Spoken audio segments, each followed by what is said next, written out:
Hi everyone, hope this finds you well.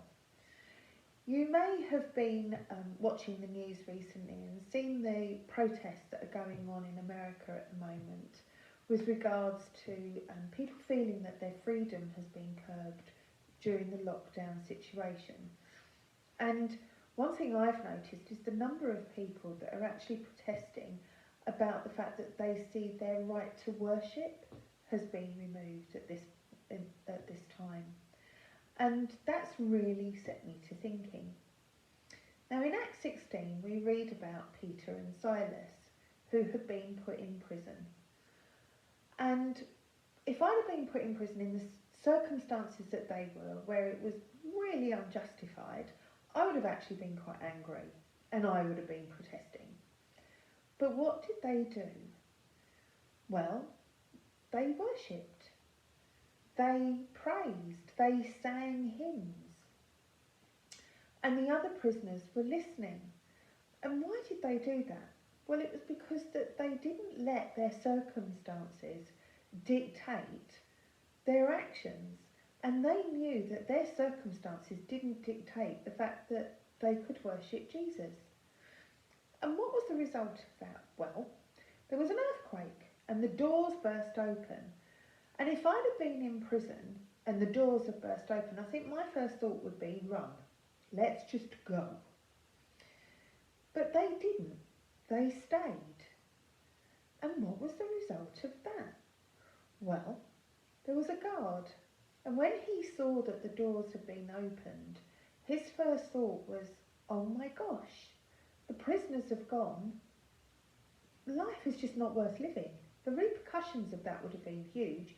And the only way he saw of coming out of that was to kill himself. So you can imagine what he would have thought when he heard the voices saying, it's okay, we're still here, we haven't gone. And what was the result of that? Not only the guard, but his whole family were saved. Because what had happened was he'd seen God's heart for him through the actions of Peter and Silas and the fact that they actually thought about the repercussions on him and didn't rush away.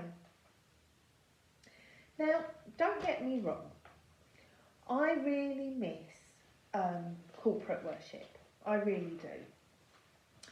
I miss seeing people. I miss seeing people's legs rather than just this bit of them.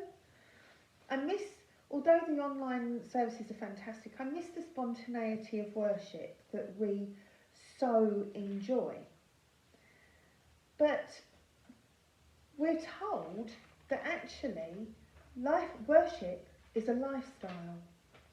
So whether you're dancing around your kitchen, whether it's you're worshipping first thing in the morning or last thing at night, basically what it says in Thessalonians is rejoice always, pray continually, give thanks in all circumstances, for this is God's will for you in Christ. Now, we know that we have to stay inside, but as we continually worship, we actually come to realise that we are still living in total freedom. Jesus came to set the captives free. He died so that we could have direct access to the Father. Also, see how that impacted those around Peter and Silas. Because they didn't rush to leave that place, the impact on the guard and his family were huge.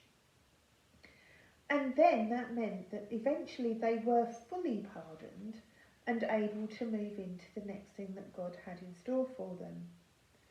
So what I'm saying is, at this time, let's cultivate a lifestyle of worship.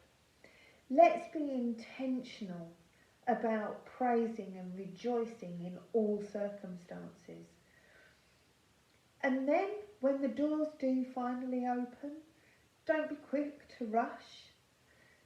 Just, at the end of the day, things may not get back to normal immediately. We're still going to need to keep on pressing in. And then when we do finally meet together again in corporate worship, wow, it's going to be amazing.